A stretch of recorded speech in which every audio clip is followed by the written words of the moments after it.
There is a story going around the internet, and the reasons people have for telling this story are maybe more interesting than the question of whether it is false or true. It ain't true. Like most stories on the internet, it's kind of a fabrication made up of ready-made facts, misappropriated and misassembled into something that in no way resembles the truth. But there is a story going around the internet about a YouTuber called Shoe0nHead.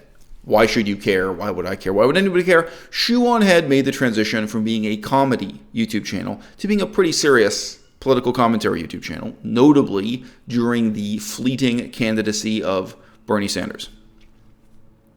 Why does this matter to me? I regard Shoe0nHead as an idiot. I wish I had 10 friends like Shoe0nHead in my life. I wish I had 10 friends like her. Yeah, I'd prefer if they were smarter and more hardworking and more earnest than her. I wish they have all kinds of redeeming qualities she liked. But even in the absence of such redeeming qualities, sure, I wish I had 10 friends who were coming on the internet and trying to talk about politics and trying to talk about how to make the world a better place. And even if I regard Shoe0nHead as an imbecile, I can recognize that when she was covering and discussing the candidacy of Bernie Sanders, she was really sincerely motivated by trying to make the world a better place. And she's someone who is trying to give herself an education in politics and economics that she had never received, formally or informally. And with that, I can sympathize. If you take a look at her Instagram, she still presents herself as a sexy teenager. When I say teenager, like, she dresses up like a teenager or even like a child. She dresses up in school uniforms, schoolgirl skirts. She quite literally represents herself as being decades younger than she is. There's a kind of strangely infantile quality to her behavior on camera, and that originated as an imitation of another much more successful YouTuber known as Boxy. It's Boxy spelled with several X's. Boxy grew up. Boxy moved on. She has another YouTube channel where she films herself not playing that fictional character that she developed when she was a teenager herself. Boxy is now a middle-aged woman with a normal job. What videos she still has on YouTube about that time in her life are quite boring. Boxy grew up and moved on. There's part of Shoe0nHead that refuses to grow up and move on. And you know what? I can sympathize with that too. I can sympathize with wanting to keep this kind of insouciant, youthful vibe on camera persona. All right. But I think it insulates her against people really taking her seriously as a political commentator. The most recent image she posted of herself on Instagram is her doing a sexy pose in like a teenage schoolgirl uniform. And the written comment is, "You guys like me because of my quality political analysis." Right? Drawing attention to this fact that in fact a lot of people will be interested in this video because now she has broken up with her boyfriend. She's single, so the vultures are circling. And people want to know who is going to be Mr. Shoe0nHead, who's going to be her next boyfriend, who's going to be her husband, what have you. And her relationship with that boyfriend was very public and very publicly embarrassing. And they talked about their sex life, and there were a lot of things to be embarrassed about. Topic for another video. The story circulating the internet today is that, one, during her relationship with her boyfriend, she's now broken up with, she became more and more left-wing. And in her state of devastation after the breakup, she has now been lulled into socialism. She's been seduced into the slippery slope that leads to communism, that she has become more and more left-wing. In part because those people have reached out to her and been positive and supportive and kind at a time in her life when she was, frankly, vulnerable. Good story. The truth is much stranger, much simpler, but also much harder to believe. The truth is that Shoe0nHead today, and for many years, has been and still is a so-called left libertarian. She describes herself as a libertarian socialist or a socialist libertarian. a completely self-contradictory, ludicrous, and absurd political philosophy that has never commanded any significant percentage of the American public's attention, and I would like to say in this video, never will. Now, I think libertarianism itself is dumb. So it's not going to be surprising that I think left libertarianism and her particular version of left libertarianism is yet more dumb still.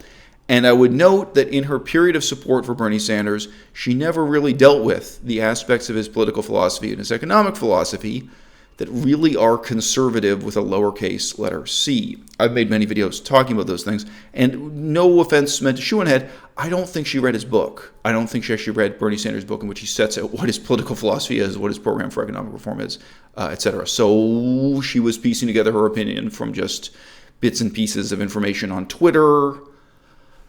I really am morally opposed to the whole genre of YouTube videos that consist of people getting angry about things they've read on Twitter. Could we just evolve past that? And I would point out that someone on the far left, like Shoe0nHead, is just as guilty of this as Sargon of Akkad on the other side. Like, their idea of research is reading and contrasting some Twitter comments to one another and then getting animated, getting heated about it on camera. I have no respect for this mode of YouTube broadcasting. Let people read it on Twitter for themselves, or do your own research, or have some kind of better message to bring, in my opinion. Left libertarianism, or libertarian socialism, it's very difficult to understand in the abstract, and then it's easy to understand if we deal with palpable examples. Education. Do you believe that education should be provided by the state, by the government? Do you think compulsory education should be paid for by taxpayers? And yes, that people should be forced to put their children into a school where those children will learn how to use a condom, how birth control pills work, the theory of evolution, the fact that the earth is not flat, that it's round, the history of Sir Isaac Newton's discovery of gravity, the terrible history of colonialism, genocide, and slavery, a lot of things their parents might not want to teach them, right? I mean, even my own parents were really not comfortable with how awful the history of the British Empire was. They tried to flatter the British Empire in history.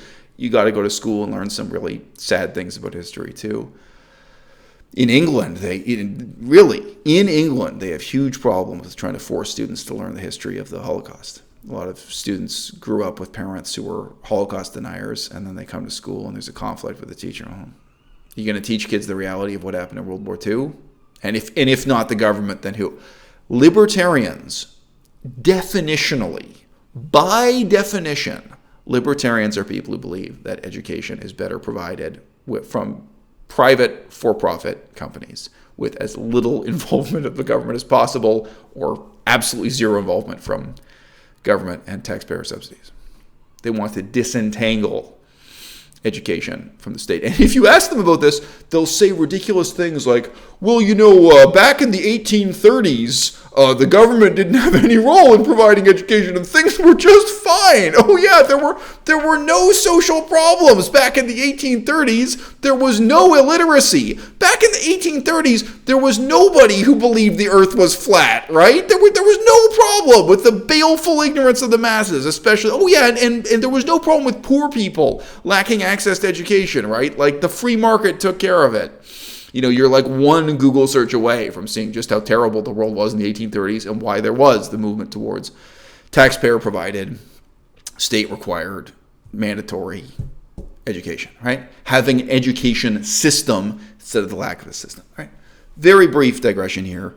Many of you in the audience will have only had experience with state subsidy-provided education, government education. You may not have experience with the private sector alternative. Possible exceptions, you might have learned to drive a car from a private for-profit business. Music, you might have learned to play the saxophone or play the piano from a tutor or a private business that had no government involvement, no government regulation, no government oversight. You just paid on a fee-for-service basis for someone to come and teach you how to play the guitar or how to drive a car. It's possible you have had some very positive experiences with private education. My one positive experience is learning Chinese. I learned Chinese from a 100% private for-profit, no government subsidy, no government regulation, no government control institution.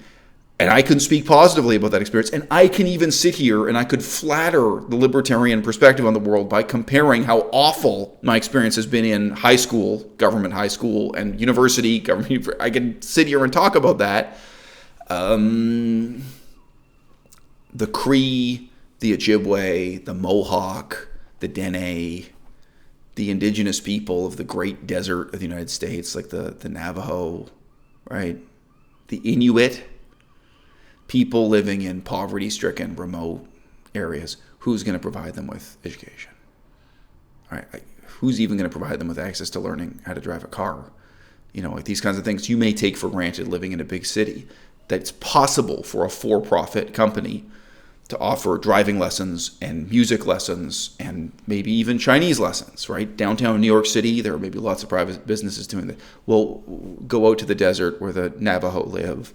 Go out to the swamps of, northern Ontario where the Cree and Ojibwe and those people live. Really ask yourself who is going to provide them with education. And of course, even within the big cities, the poorest 20% of people whose libertarianism is just a laughingstock philosophy. It is junk economics attached to junk politics wrapped up in a junk package that only idiots would buy, right? As it happens, a small number of incredibly wealthy and influential people have become passionate adherents to the libertarian philosophy in the 20th century and early 21st century. Alan Greenspan, tremendously powerful, influential guy. There were, at least one of the Koch brothers became very passionate about it. I'm not sure if all two or all three of them did, dabbled with libertarianism and committed this to one extent or another. So what is the prospect? What is the political potential of left libertarianism or libertarian socialism? In Shoe0nHead's own words, and this is where things get really contradictory, where libertarian socialism or socialist libertarianism starts to sound like hot ice or dry wet or square circle, it just becomes completely contradictory, is that she believes the government should only be involved in society in order to do good, not to do harm, I suppose.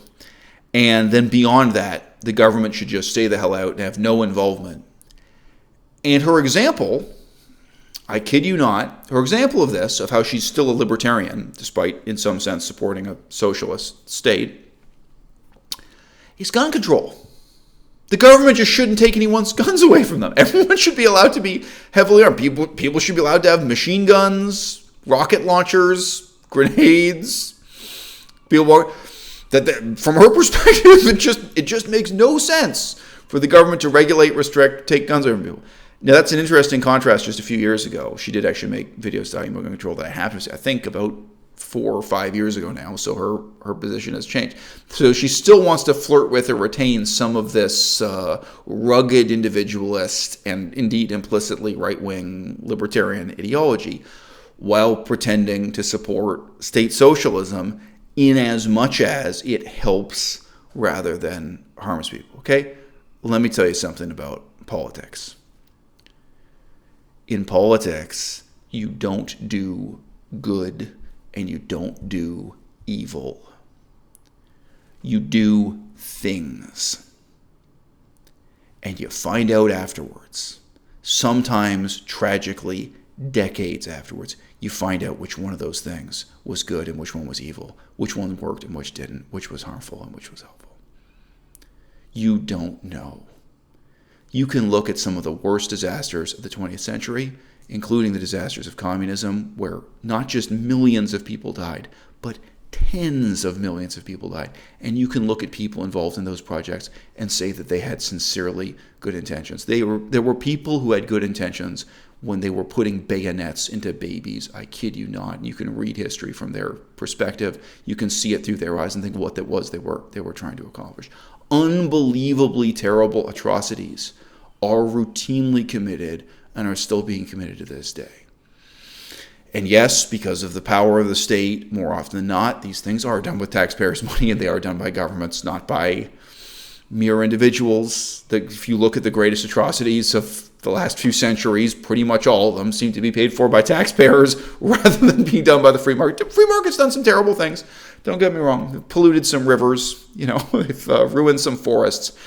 But when you look at tens of millions of people dying in China under communism, it's hard for the free market to compete with it. When you look at Stalin, Hitler, Mao Zedong, it's hard for Coca-Cola to ever do something that terrible. I mean, the Bhopal disaster, there have been some, don't get me wrong.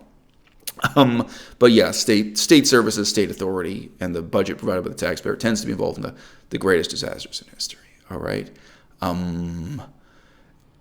You can't say that you only support socialism when it works. You can't say that you only support socialism when it's done for good and not evil.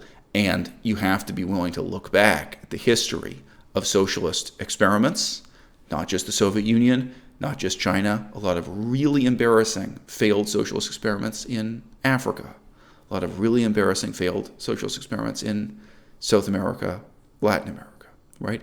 You have to be willing to look at those situations and say, these people thought they were doing something good. They thought they were using the power and wealth of the state and the government to do something wonderful, and it was a disaster. And yes, in some cases, tens of millions of people died, and in some cases, look at what happened with Salvador Allende. Do you think he was trying to destroy the economy of his own country? Do you think he was trying to achieve hyperinflation or ruin the value of his currency? No, he was pursuing policies very much like the ones that are popular on the left wing of the Democrat Party in the United States today. People who are supporting MMT, people who are supporting printing tons of money and running the government into debt and thinking that it's infinite, thinking they're never going to hit a brick wall if they just keep spending billions of dollars. People get into their minds that they have good intentions and are pursuing good objectives, and you don't find out until afterwards. And often, all too often, you don't live long enough to find out at all. Okay? I don't expect Shoe0nHead to be brilliant, well-informed, or well-researched in her political opinions. I really do believe in freedom of speech within this kind of political frontier, if you like. I think it's a good and positive thing for someone like her to come here on YouTube and struggle to educate herself and make her own mistakes. And yeah, she's had periods of time where she was more right-wing, and now she's going through a period of time where she's more left-wing. I think her YouTube content is absolutely dreadful and awful and misleading and wrong. I wish I had 10 friends just like her.